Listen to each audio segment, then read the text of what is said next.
In keeping with this being a house of gathering, where important milestones are heard, I'd like to take a moment to call Mollie Aczel, Deborah Starr, and Lauren Amron to the bima. And I'd like to mention that this is Mollie Aczel's last Shabbat with us for a while. Mollie has served as our Interim Head of School this year. She came to us to help us as we searched for our new head. She knew our school, knew it as a school of excellence, and she was proud to be the head, if but for a short time. And while she was only here for half a year, she made a huge impact on our school and everyone she met. She worked endless hours to ensure that she not only kept us going, but put us on the path to achieve our true potential as one of the finest day schools in the country. Please come in, Mollie. She's smart as a whip, has amazing insight and foresight. She has ensured that our teachers will receive much-deserved professional development, helped to reshape the day to allow for the day school to become a Beit Knesset as we gather for Havdalah and Kabbalat Shabbat together. She raised us up with her dignified manner. We are the better for the time she has spent here. And so we would like to thank you, Mollie, for all you have done. And I want to share with you a passage from the Torah. Hinei Anochi sholeach malach lefanecha. I am sending a messenger before you to guard you on the way and to bring you to the place that I have made ready, just from Exodus. And I pray for you that your journey to your new home be safe, and may your new community bring you fulfillment and love you as dearly as we do.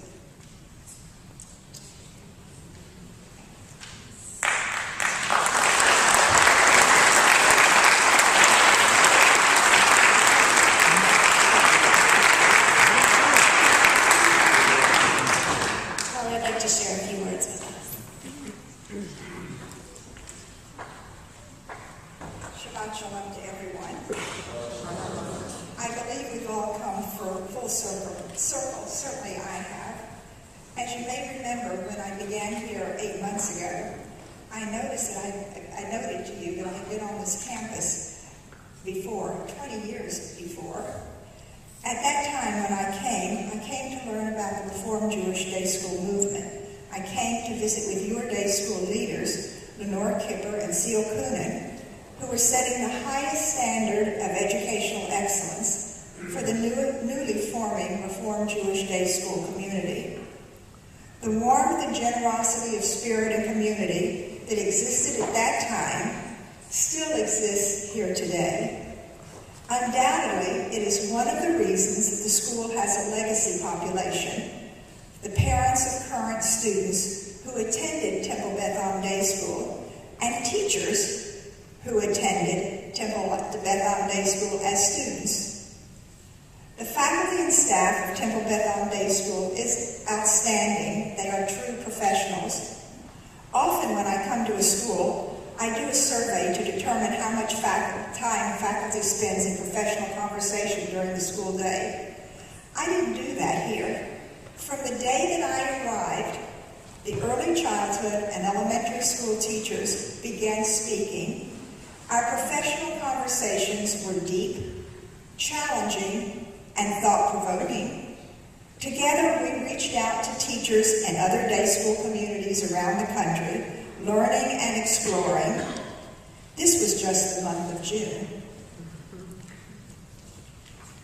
Equally exciting to me was the encouragement of the Temple's clergy, staff, and board.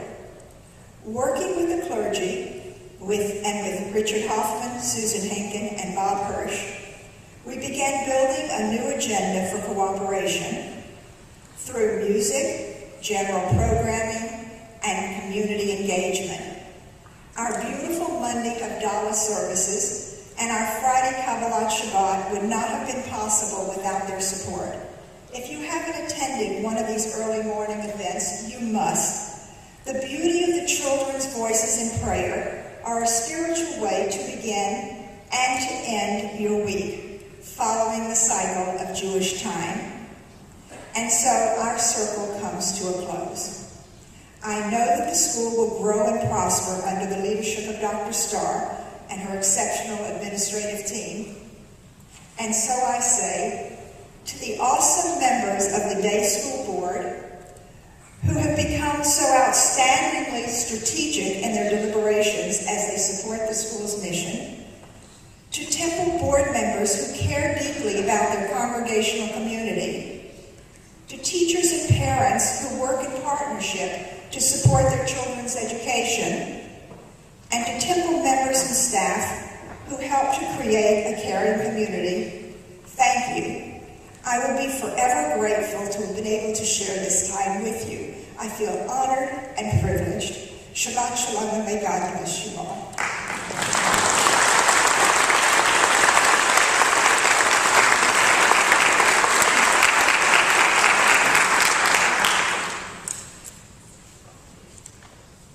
Mollie, in thinking about this being the final Shabbat of your tenure with us, I was able to reflect on the time that you have been here as the head of our beloved day school. While the chronological time has been short, you are an important part of the rich history of our school. Your phenomenal energy, wealth of ideas and experiences, and tireless efforts on behalf of our faculty, parents, and most importantly our students have been a gift to our school and our community. I'm so honored to have had you as my partner. I will treasure all that you have taught me in my role as the chair of our school board. I'm also privileged to call you my friend, and I hope that you will come back to visit us often. On behalf of the Temple Board and the School Board of Directors, I would like to present you with a token of our appreciation. It is a hollow platter inscribed with a message with love from your Temple Beth Am family. We hope that you will enjoy using it as you observe Shabbat each week, and that you will have fond memories of your time in Temple Beth Am. Deborah, on behalf of the school board and our entire Temple community, I want to once again welcome you to Beth Am. After an exhaustive search, we are so fortunate to have you with us as our new head of school. Your credentials and experience speak for themselves. Your enthusiasm is contagious, and I look forward to working with you to continue to advance our wonderful school for many years to come. Shabbat Shalom.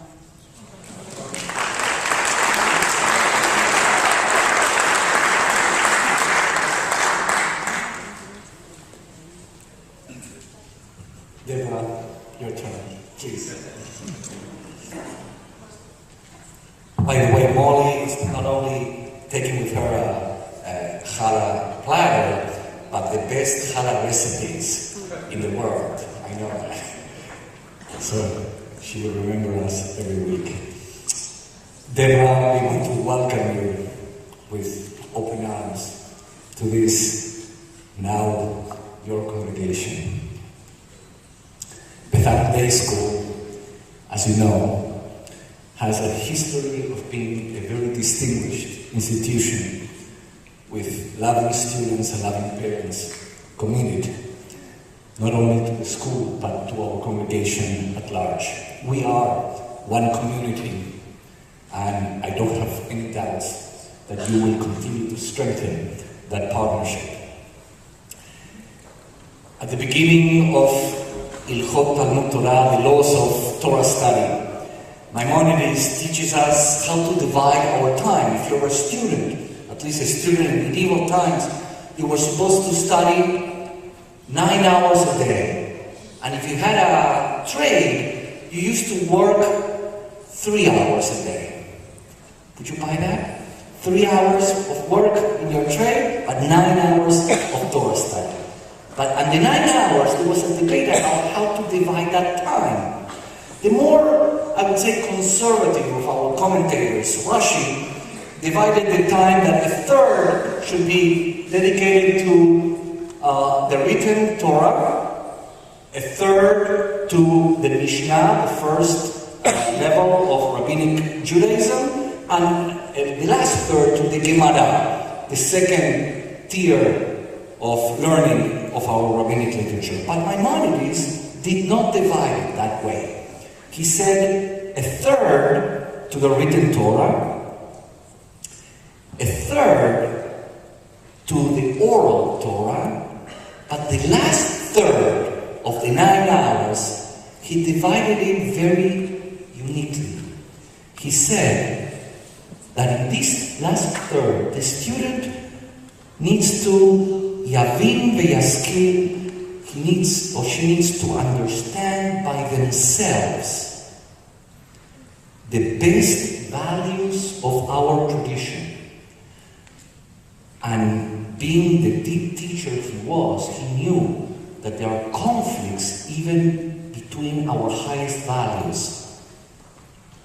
So he said that even there, the highest time that a student can spend is between the high values of our tradition to learn what is ikar amidot, what is the essence of the values, how to choose between two excellent values.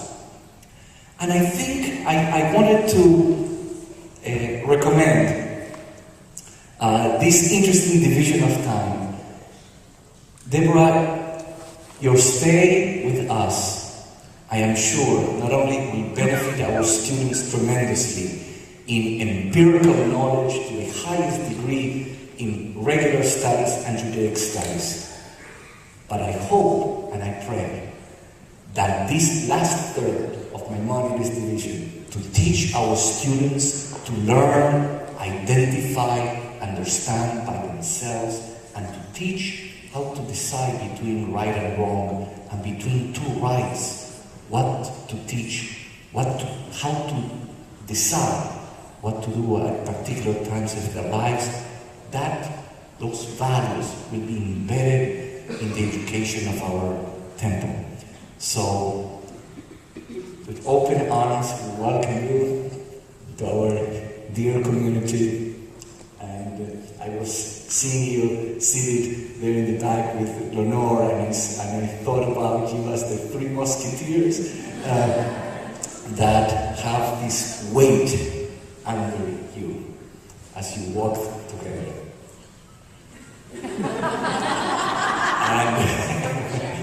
And a lot will be expected of you, but we need to be demanded, and we need to aspire to the highest possible level of understanding and self-reflection, and I'm sure you will provide that and so much more for us.